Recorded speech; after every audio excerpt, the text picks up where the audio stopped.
The scent of grease hit first, rich and salty, carried through the cracks of the floorboards. Pip's nose twitched instantly, and he popped up on his tiny paws. "What's that smell?" he squeaked. Arlo already knew. The humans had come home, carrying crinkling paper bags that leaked oil stains onto the dining table. He peered through the baseboard crack. Burgers, wrapped, stacked, steaming, cheeseburgers. Pip's eyes widened. "Hungry?" Arlo exhaled through his whiskers. Burgers weren't simple. Unlike lasagna or tuna, this wasn't loose food.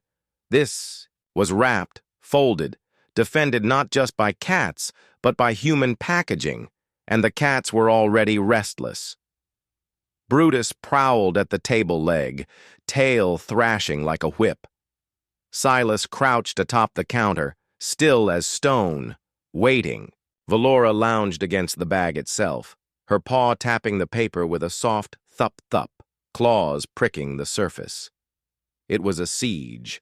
Arlo knew brute force wouldn't work. He'd need a distraction big enough to break their unity. Quietly, he padded toward the counter, where a forgotten fry had tumbled out of the bag and onto the edge of the table. Perfect. With a shove, he nudged it over the edge.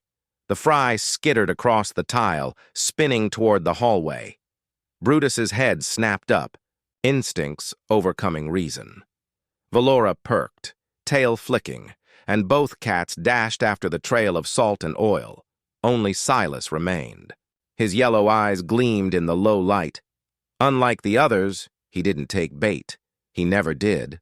Arlo climbed the table leg, heart pounding.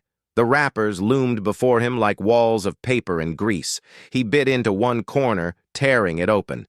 Steam burst out, carrying melted cheese and beef so sharp it stung his nose. He seized a piece and pulled with everything he had. Silas moved without sound, leaping from the counter. His shadow fell across the table just as Arlo wrenched the scrap. Free.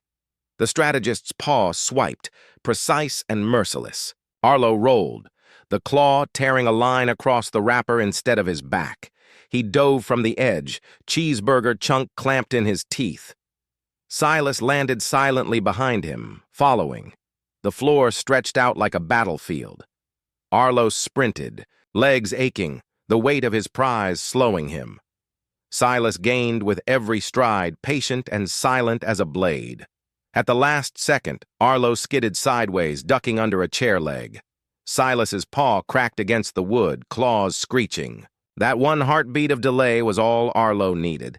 He bolted for the baseboard and vanished into the crack. Inside the den, he collapsed, panting, grease staining his fur. Pip bounded forward, eyes wide. "It's huge!" he squeaked, tearing. Into the burger with squeals of joy, Arlo leaned back against the wall, watching Pip eat. His chest ached. Not from the chase, but from the question that still echoed from earlier. "Do you ever eat?" Pip had asked. Arlo had dodged it then, and he dodged it now. But guilt burned sharper than hunger. Back in the kitchen, Brutus and Velora returned, confused, tails lashing.